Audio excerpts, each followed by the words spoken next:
Hi friends, నేను షెహనాజ్. రాజశేఖర్ కూతురిగా లవర్గా నటించిన ఏకైక హీరోయిన్ ఎవరో తెలుసా? ఇప్పుడు మనం తెలుసుకుందాము.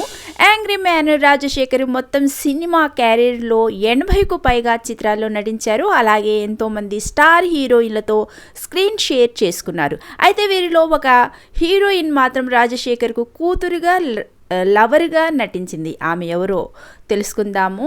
యాంగ్రీ మ్యాన్ రాజశేఖర్ ఇటీవల బైకర్ సినిమాలో నటించారు. శర్వానంద్ హీరోగా తెరకెక్కిన ఈ సినిమాలో రాజశేఖర్ కథానాయకుడిగా, తండ్రిగా, కోచ్గా బుల్లెట్ సునీల్ నారాయణ్ పాత్రలో అదరగొట్టారండి. ముఖ్యంగా క్లైమాక్స్లో రాజశేఖర్ నటన కన్నీళ్లు తెప్పించిందని చెప్పవచ్చు. అంతకుముందు నితిన్ ఎక్స్ట్రాడినరీ మ్యాన్ సినిమాలోనూ ఓ కీ రోల్ పోషించారు యాంగ్రీ మ్యాన్. ఇక ప్రస్తుతం సహాయక నటుడిగా మెప్పిస్తున్న రాజశేఖర్ ఒకప్పుడు హీరోగా టాలీవుడ్లో చక్రం తిప్పారు. యాంగ్రీ మ్యాన్ పేరుకు తగ్గట్టుగానే పవర్ఫుల్ పాత్రలతో ఆడియన్స్ను ఆకట్టుకున్నారు. ఒకానొక దశలో మెగాస్టార్ చిరంజీవి, బాలకృష్ణ వంటి టాప్ హీరోలకు గట్టి పోటీనిచ్చారు. అప్పుడే ఇక మాకు పోటీ ఎక్కడొస్తాడోనని తొక్కేశారండి. అప్పుడు వార్తలు కూడా వచ్చాయి, రాజశేఖర్ని తొక్కుతున్నారని.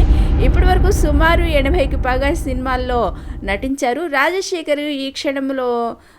ఈ క్షణంలోనే ఎంతోమంది హీరోయిన్లతో కలిసి యాక్ట్ చేశారు. అప్పట్లోనే చాలామంది హీరోయిన్లు ఫేమ్ ఉన్నాయి, హీరోయిన్లతో కలిసి యాక్ట్ చేశారు. అయితే ఒక హీరోయిన్ మాత్రం రాజశేఖర్కు కూతురుగా, ప్రియురాలిగా 2 వేరువేరు సందర్భాల్లో నటించింది. ఆమె ఎవరో కాదు, అందాల రాశి అండి. చైల్డ్ ఆర్టిస్ట్గా చేసి హీరోయిన్గా మారిన వారిలో రాశి ఒకరు. కెరీర్ ప్రారంభంలోనే ఆమె చాలామంది స్టార్ హీరోలతో స్క్రీన్ షేర్ చేసుకున్నారు.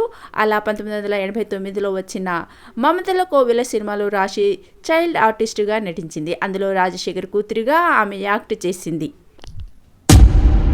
అప్పుడు రాశి వయసు కేవలం 5 సంవత్సరాలేనండి. 1999లో రిలీజ్ అయిన నేటి గాంధీ సినిమాలో అదే రాజశేఖర్తో హీరోయిన్గా రొమాన్స్ చేసింది. అప్పుడు రాశికి 20 ఏళ్ళు.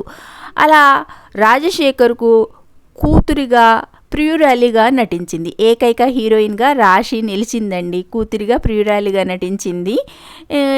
ఇక రాజశేఖర్ లాగే రాశి కూడా ఇప్పుడు సహాయక నటిగా రాణిస్తుంది. ఇటీవల రిలీజ్ అయిన పాపం ప్రతాప్ సినిమాలో కీలక పాత్రలో ఆకట్టుకుంది రాశి. ప్రస్తుతం ఈ నటి చేతిలో పలు సినిమాలు ఉన్నట్లు తెలుస్తుంది. ఈ వీడియో నచ్చినట్లయితే లైక్ చేయండి, షేర్ చేయండి, సబ్స్క్రైబ్ చేసుకోండి. Thank you friends.